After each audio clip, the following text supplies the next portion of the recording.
আজকে বাড়িতে অনেক গুড় করা হবে। সকাল থেকে সন্ধ্যা পর্যন্ত এই গুড় নিয়ে কত যুদ্ধ করছি।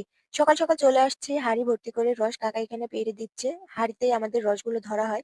আর এই হাঁড়ি যে পরিমাণ ভারী তার উপরে থাকে রস আর কোমরে বেঁধে এভাবেই নামিয়ে নিতে হয়। অনেকটাই কষ্ট হয়। তারপর আমরা যেহেতু এই কাজ করি, করতেই হবে।